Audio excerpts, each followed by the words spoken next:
치유 후에 찾아오는 사단의 속삭임. 하나님의 말씀은 에베소서 6장 12절입니다. 우리의 씨름은 혈과 육을 상대하는 것이 아니요 통치자들과 권세들과 이 어둠의 세상 주관자들과 하늘에 있는 악의 영들을 상대함이라. 이 시간에는 치유 후에 찾아오는 사단의 속삭임이라는 제목으로 말씀을 묵상하겠습니다. 우리는 하나님이 벗겨주신 짐을 다시 짊어져서는 안 됩니다. 하나님의 백성들이 비극적인 상실을 겪는 것을 주위에서 종종 보게 됩니다. 선량한 사람들은 하나님으로부터 오는 축복과 치유와 기적을 경험합니다. 하지만 며칠, 몇 주, 몇 달, 때로는 몇 년 만에 자기들이 받은 것을 잃어버리기도 합니다. 그래서 데살로니가전서 5장 21절을 보면 범사에 헤아려 좋은 것을 취하라고 했습니다. 표준 세번역은 모든 것을 분간하고 좋은 것을 굳게 잡으십시오라고 번역했습니다. 우리는 이 권고의 말씀을 깊이 생각하고 암송하고 이 안에 굳게 서야 합니다. 다음은 간증입니다. 나는 10대 시절 등 아랫부분에 심한 통증에 시달렸다. 신앙생활을 시작한 지 1년 정도 지났을 때 친구와 함께 어느 집회에 참석했다. 예배를 인도하던 목사님이 이렇게 말씀하셨다. 오늘 밤 이 모임에 등의 통증으로, 특히 등 아랫부분의 통증으로 고생하는 사람이 있습니다. 그분이 내 얘기를 하신다는 것을 바로 알았지만 그 상황이 약간 미심쩍고 조심스러웠다. 그동안 주로 가톨릭 미사를 드려왔던 나는 목회자가 누군가의 문제를 거론하는 것이 편치 않았다. 나는 자리에 가만히 앉아 있었다. 목사님은 모임을 계속 진행했고 나는 안심이 되었다. 10분 후에 그녀가 또다시 이렇게 말했다. 죄송하지만 하나님이 이 문제에 대해 저를 그냥 내버려 두질 않으시네요. 이 자리에 있는 사람 중에 등의 치유가 필요한 사람이 있습니다. 이번에도 나는 생각했다. 난 절대 이 모든 사람 앞으로 나가지 않을 거야. 난 안 나가. 하지만 그때 성령님이 나를 끌어당기셨다. 그래서 나는 우려를 제쳐두고 성령님께 응답하기로 했다. 그 목사님과 남편분이 나의 등을 위해 기도해 주셨고 곧바로 나았다. 나는 깜짝 놀랐다. 오랫동안 그 고통에서 한 번도 벗어난 적이 없었는데 그날 밤 나는 하나님이 내 몸 안에 행하신 일에 대해 경외심을 갖게 되었다. 그 다음 2주 동안 등이 아프지 않았다. 놀라웠다. 몸을 숙여 양치질을 하거나 면도를 하고 나서 다시 허리를 펼 때 괴로워하며 등을 꽉 움켜잡지 않아도 되는 것이 기뻤다. 하나님이 행하신 일로 인해 너무나 행복하고 감사했다. 그로부터 한 달 정도 지났을 때 침대에 누워 있다가 막잠이 들렸는데 무언가가 내 방으로 쓱 들어왔다. 어두워서 보지는 못했지만 분명히 느낄 수 있었다. 방 창문으로 달빛이 환히 비쳤는데 이상하게 더 어두워지는 것 같았다. 그 무언가가 들어오자 두려움이 생겼다. 갑자기 내가 오랫동안 씨름했던 등의 통증이 느껴졌다. 머릿속에 이런 생각이 스쳐갔다. 내가 내 치유를 잃어버렸구나. 너의 고통 없는 날은 끝났다. 앞으로 남은 평생 동안 아픈 등을 갖고 살아갈 거다. 젊은 그리스도인으로서 나는 하나님의 말씀에 몰입해 있었고 이것이 사단의 공격이라는 것을 알 만큼 지식이 있었다. 사단은 내가 거짓말을 믿게 만들어서 그 고통이 지속되게 하려고 했다. 나는 즉시 침대에서 뛰쳐나와 방바닥을 걸어다니며 소리치기 시작했다. 사단아, 나는 2주 전 예배에서 치유를 받았다. 나는 그 고통을 계속 갖고 있지 않다. 성령은 예수님이 채찍에 맞으심으로 내가 나음을 입었다고 말한다. 너는 이 고통을 나에게 다시 가져올 수 없다. 나는 계속 고통 없이 살아갈 것이다. 그러니 예수님의 이름으로 지금 내 몸에서 내 방에서 떠나라. 정말로 방이 환해졌다. 두려움과 함께 찾아왔던 그 존재가 즉시 사라졌고 고통 또한 사라졌다. 그 후로 나는 등의 통증과 싸울 필요가 없었다. 예수님은 내가 가진 것을 굳게 잡아 아무도 내 면류관을 빼앗지 못하게 하라고 말씀하신다. 우리는 하나님께 받은 것을 끈질기게 붙잡아야 한다. 다음은 다른 간증입니다. 내가 경험한 가장 슬픈 이야기를 하나 해보겠다. 어느 날 밤 내가 설교하는 교회 예배에서 기적적인 치유를 받았던 한 남자의 이야기다. 그날 예배에는 굉장히 많은 사람이 모여 있었다. 그래서 예배가 끝날 때 나는 대중기도를 했다. 그때 한 남자가 수많은 군중 사이에서 눈물을 흘리며 내 앞에서 고개를 숙여 인사했다. 나는 무슨 일인가 하고 그에게 다가갔다. 알고 보니 그 남자는 몇 차례 등 수술을 받고 평생 장애인이 된 사람이었다. 그는 만성 통증을 안고 살아왔지만 그날 밤 완전히 치유를 받았다. 너무나 큰 기쁨에 그는 울고 또 울었다. 성인이 그렇게 우는 것은 처음 보았다. 그가 받은 놀라운 자유 때문이었다. 그로부터 몇 주 후에 우리는 레스토랑에서 우연히 마주쳤다. 그는 아주 행복하고 활력이 가득해 보였다. 자신이 어떻게 장애를 벗어버렸는지 이야기하며 새로 발견한 자유를 누리고 있었다.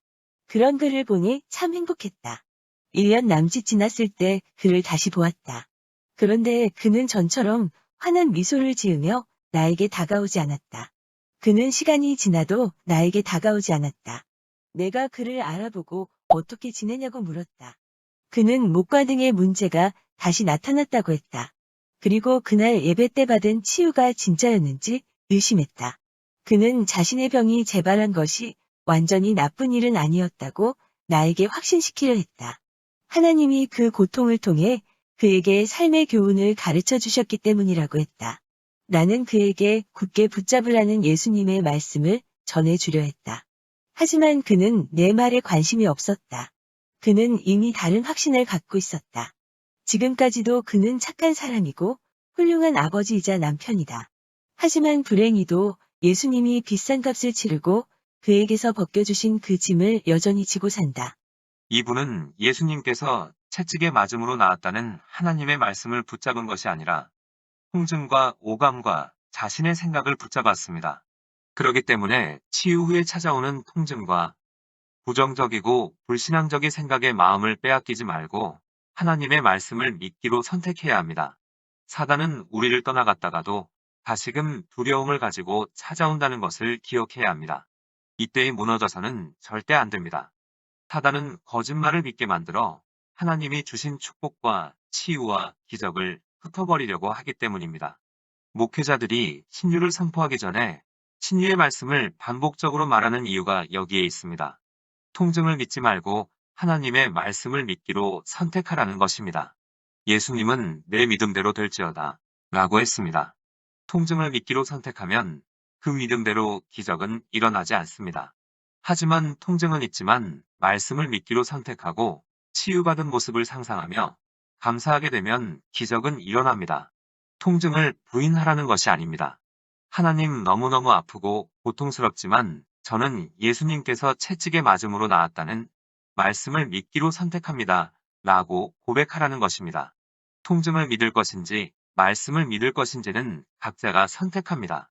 불가능한 일을 하나님께서 이루어 주실 때에 처음에는 하나님의 은혜로 되었다고 감사하다가 시간이 점점 흐르면 하나님이 아닌 우연으로 생각하고 나중에는 약이 좋아서 의사 실력이 좋아서 자신의 능력으로 그렇게 되었다고 생각하게 됩니다.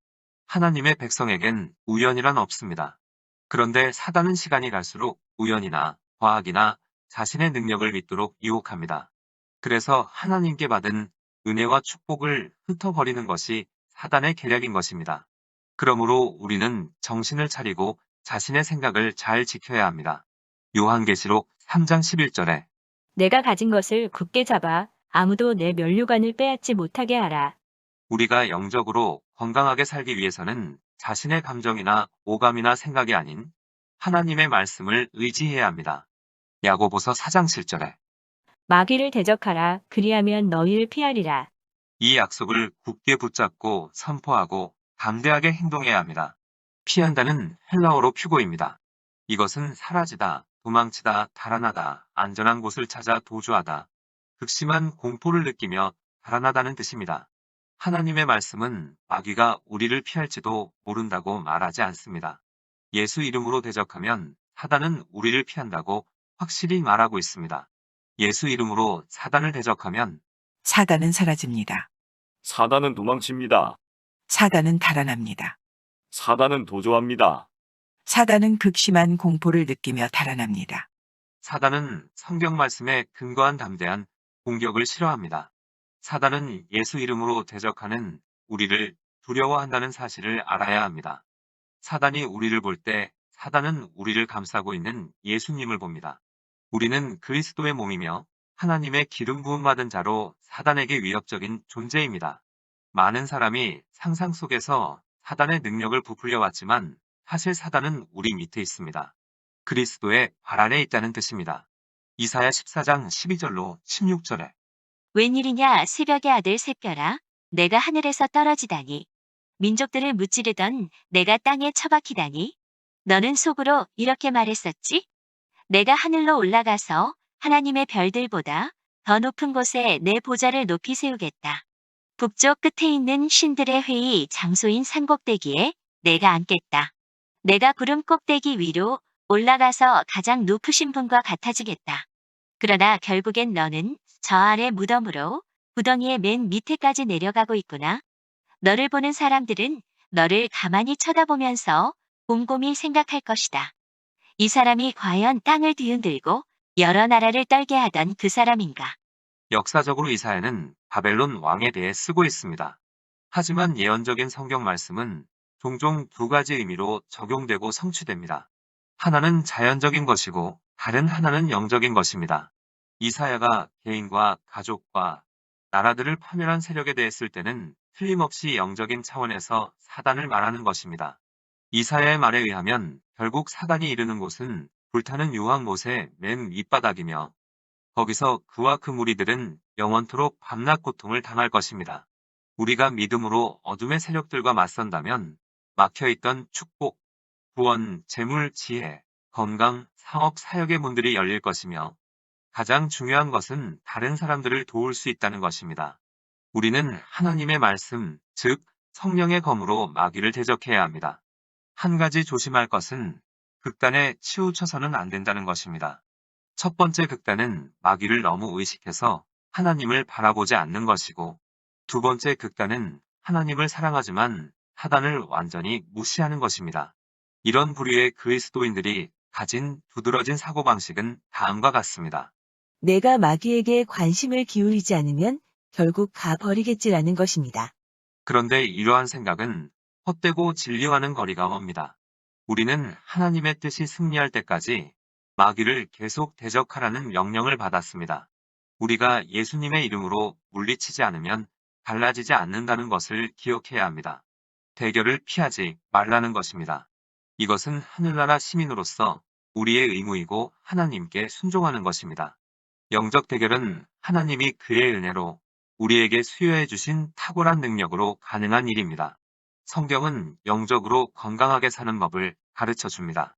히브리서 12장 1절로 2절에 인내로서 우리 앞에 당한 경주를 하며 믿음의 주요 또 온전하게 하시는 이인 예수를 바라보자. 건강한 삶의 기초는 항상 예수님을 바라보는 것입니다.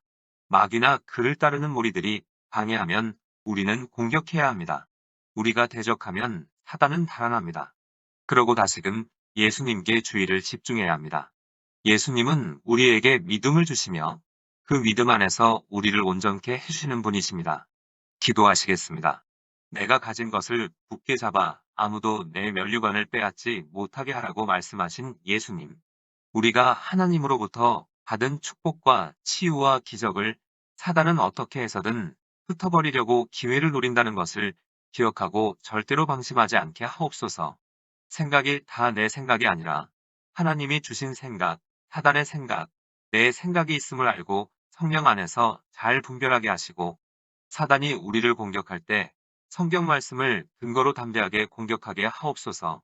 그리고 이 땅에 사는 동안 예수님으로 만족하고 영원한 천국의 소망을 두고 살아가게 하옵소서. 예수님의 이름으로 기도드립니다. 아멘. 하나님께서는 내 형편이 어떠하든 내 신분이 무엇이든 무슨 죄를 지었든 변함없이 나를 사랑하십니다.